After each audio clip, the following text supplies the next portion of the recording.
Hi everyone and welcome back to my vlog. It's going to be just part 2 and it's basically just a rundown of all the bands that I wasn't able to talk about in part 1, and that's pretty much what it's going to be, this one. So let's start with Air Supply. They supported Rod Stewart when he was playing in Australia in 1980. They released the album Lost in Love, and they had just hit after hit. So a fun fact too, Jeremy Paul of the Divinals and Mark McEntee, they were in the band. I didn't know that. The Aliens, they had Follow That Girl that was charting in 1980. The All-Nighters, they performed regularly at the Sussex Hotel, and that was actually one of their first gigs. And I think they were the first band to introduce ska music to the public on a mass scale. The All-Nighters. Montego Bay, that would be lovely.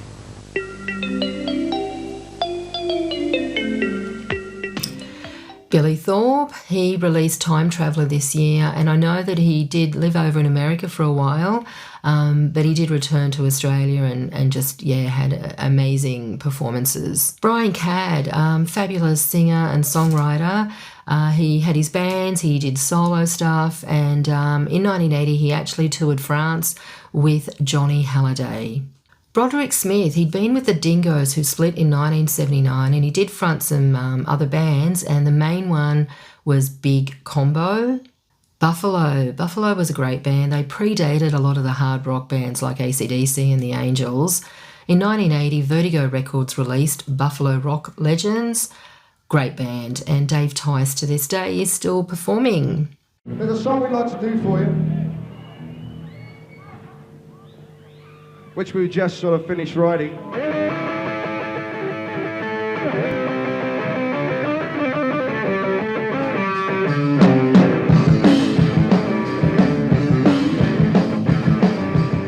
The Celibate Rifles, they were quite early together by this point, and I know some fans who actually had seen some cracker shows in 1980.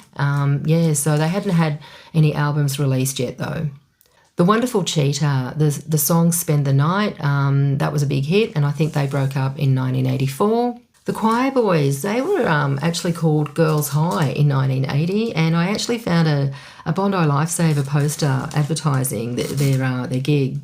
The Bondi Lifesaver, Sydney's 1970 Sex, Drugs and Rock and Roll Headquarters by Craig Griffiths. I've mentioned this book before, and I kind of wanted to show it again. Christy Allen, she had the song He's My Number One in, that was kind of really popular and was on Countdown too. The Cockroaches, they were formed in 1979 and just went on to, great success. Hello everybody, we're the Wiggles. I'm Greg. I'm Murray. I'm Anthony. And I'm Jeff. And this is our friend, John the Cook. Hi everybody. John Dallymore was really popular, great musician, and they issued the song, We Are the Kids, and then I think he went on to join John English's band. Daryl Cotton, he had his biggest hit, Same Old Girl, and there's some great clips on YouTube that you can see. Dave Warner, he had that great song Suburban Boy back in 78, and he was still playing in 1980. And look, he's all over my street press, in particular Ram. He's just in every issue nearly. Ram issues from 1980. This is June 13. This one is July 1980 with Steve Gilpin on the cover. So this is August 8, 1980 with Mental as Anything on the cover. This one's the October 31, 1980 issue with November 14 Ram issue. And you've got November 28, 1980. This one is January 11. The Divinals, they kind of had started by this stage, and they did that Monkey Grip film, and the album soundtrack had the song Boys in Town, so that's sort of how they kind of became quite popular. Listen, what key are we singing in? I was flatter. The wonderful Doug Parkinson, he toured a lot in 1980, and he also sang the opening theme song of that soapy, the Australian soapy Arcade. I'm not sure that I ever watched that. Dragon had split by this stage, and I know Mark Hunter went solo. There were a lot of inner city bands, both in Sydney and Melbourne, that were quite popular with people that just really enjoyed them. Bands like the Ears, who were only together for a couple of years, and a band called Eyes. They were like a synth punk sort of band. They had one LP called Tube Vision. The Do-Guides, they were another band that was kind of everywhere in my street press. They released their first album in 1980. It was self-titled. The Eurogliders, they came from Perth and they formed in 1980, so I think they were still in Perth then, performing around the traps. The band Flash in the Pan had a great song, Hey St. Peter. And that was from the talented, Harry Vander and George Young. Rest in peace, George Young, who I think died in 2017. The Flaming Hands, really, really popular with an inner city following. I think one of Clinton Walker's favourite bands. The band Gold Rush, that was Tommy and Phil Emmanuel, the brothers, and I believe Tommy was on drums in this band. I didn't know that. Heaven, they were a heavy rock sort of band that came from the western suburbs of Sydney. They formed in 1980 and they toured in America during the 80s. The band, The Hitman, they had the single I Want You that, that debuted on the charts and was quite popular, and they played a lot around Sydney.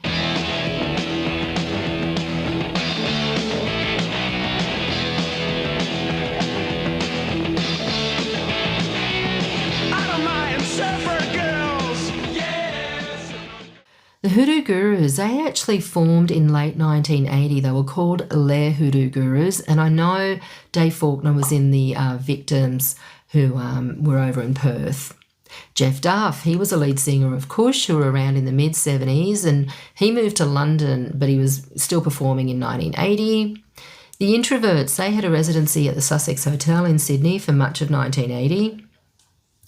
Jeff St. John, he continued to, record and perform live through the late 70s and into the early 80s, and he just put out some amazing stuff, and I think it was in 1983 that he announced his retirement. Jimmy and the Boys, Ignatius Jones, rest in peace, the exceptional Jimmy and the Boys. They kind of were fascinating and frightening at the same time, and clearly wanted to shock and outrage people, especially in certain conservative Australian places. But they were fun, entertaining. John Farnham, he had a hit with the song Help in 1980.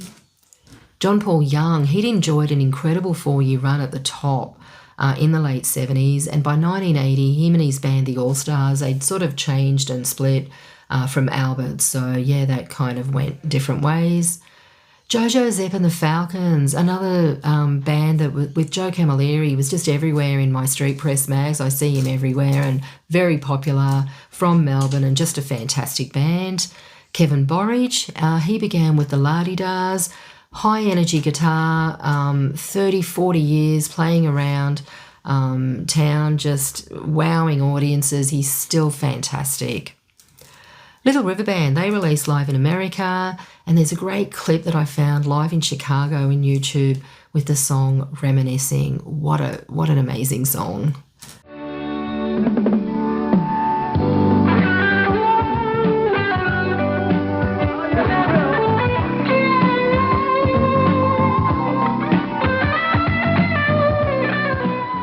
Little Heroes, they won the Battle of the Sounds competition, and they released a single in 1980.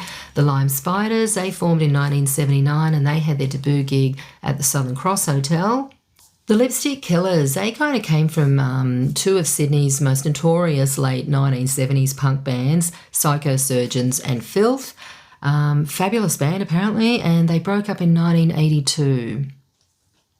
Lobby Lloyd, probably Australia's first guitar hero. Mushroom Records actually released Live with Dubs in 1980. So, Lobby's just one of those legends that, could do everything. Lonely Hearts, a powerful, popular pop band. They came from the western suburbs of Sydney. The Machinations, I really like this band. They played live at Garibaldi's, I think, for the first time. And just continued to have success. Marsha Hines, she was the queen of pop from 76 to 78, performing in 1980, and to this day, I saw her recently, just magnificent. Mark Easton, he was in the band Bedhogs and Suicide Squad, and he later went on to the Candy Harlots, who I used to see in the 90s, or 80s actually. Mick McDougall from Screaming Tribesmen, he was in the band The 31st with Ron Pino fronting. The band Matt Finish they formed in 1979, and yeah, radio started paying attention to them, and just went on to great success. Short Note, fabulous album.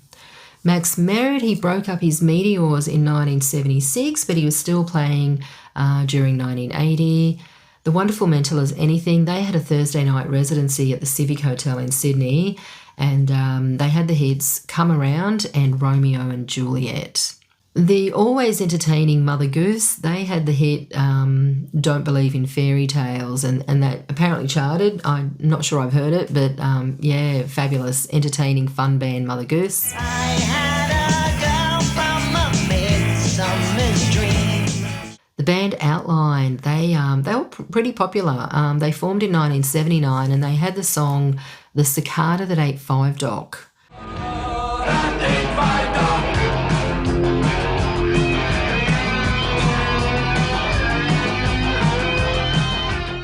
Old 55, they were a retro 50s band. They were together for about 9 years, and yeah, I think they formed in 75. The Passengers, they released their first record, Phantom released it. Peter Allen, he returned to Sydney for a royal performance at the Opera House attended by the Queen and Prince Phillip. And what can we say about Peter Allen? Just sensational. The Radiators, they released Feel the Heat, which was produced by Charles Fisher.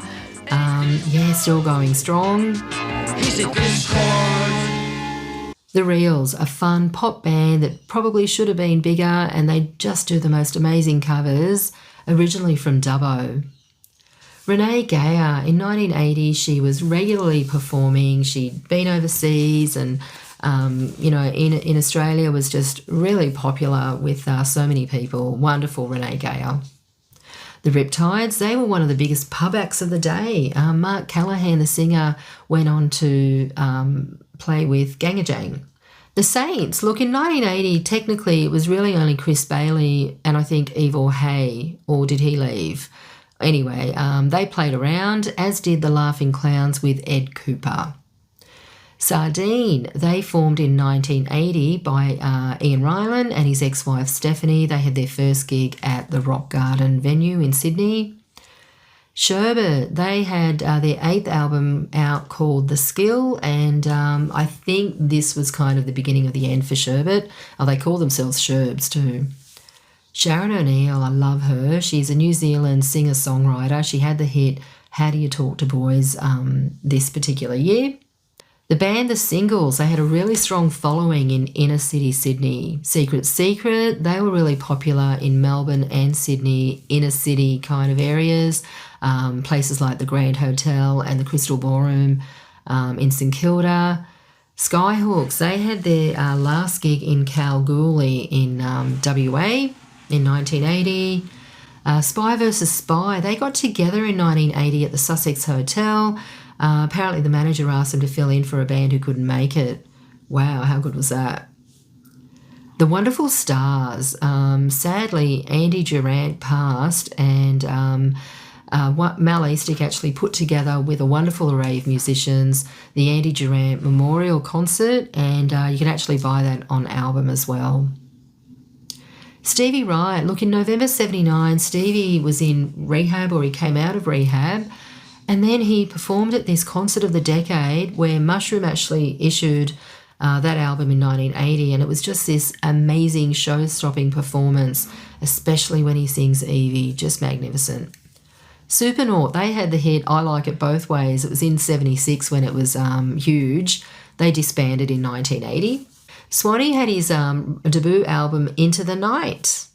The Ted Mulry Gang, they had a gig actually in Broken Hill, and their support band was called Wild and Reckless, and that was fronted by Richard Wild, who we know to be Richard Wilkins. The Tactics, they were a Canberra band. I believe Steve Kilby actually was in it for a little while, and they released a fantastic album called My Houdini in 1980. The Thought Criminals, they were pretty popular. They had Roger Greason, the bass player, playing in that band, and Roger was the one who set up the independent label Doublethink, and you can see that in that Inner City Clinton Walker book that I showed. The Triffids, they played around Perth for a number of years in 1980 and went on to great success. The Victims, I've mentioned, Dave Faulkner was in that band. They played their last gig in September of 1980 in Perth, and then obviously Dave went on to form the Hoodoo Gurus. The Mighty X, they released X Aspirations, the album, in October 79, and they played with INXS and Flowers at the Paris Theatre, but by mid-1980 they'd broken up because, or for whatever reasons, and then Ian Ryland went on to play with Sardine. Whirlywind and the Primitive Calculators, kind of electronic punk bands, again popular in inner city Melbourne. And finally, the XL Capris, they released My City of Sydney and they played at the Sussex Hotel a lot. That's it. It's not going to be a long video. I just wanted to kind of, talk about some of the bands that were active in 1980. I probably have missed some. The literature out there isn't great. I do have a few books here and there, but yeah, it's basically a case of just, sort of filtering and seeing who was active and who wasn't. Hope you've enjoyed it. Thanks for watching. Don't forget to like and subscribe because I've got so many more videos coming up. Cheers. Dallimore moving parts and 88s rage tonight at the Sylvania Hotel, Princes Highway. Wednesday, Gold Rush. Thursday, Hands Off. Friday, My Sex and Vixen. Next Saturday, from the UK, Dr. Feelgood. The Bexley North Hotel presents INXS plus The Church tonight. Monday, Radiators and Rose Tattoo. Friday, Kevin Borich plus Imports. Next Saturday, D Minor and the Motivators rock and roll at the Bexley North Hotel. Catch Ayers Rock and the Sinclair Brothers tonight at the Coleman Cutter Hotel, Blacktown. Wednesday, Dr. Feelgood. Thursday, a free rock disco. Friday, Rose Tattoo and Lonely Hearts. TMG are at the Cutter next Saturday. The family in Rydalmere presents Swanee and the Boys tonight. Tuesday, Sherbs and PJ Hooker. Friday, Midnight Oil and Motivators. Next Saturday, Hands Off. Rock on tonight at the Fairfield Hotel to Jimmy and the Boys and Dallimore. Friday, Cyril B. Bunter. Next Saturday, My Sex. All happening at the Fairfield Hotel, right near Fairfield Station.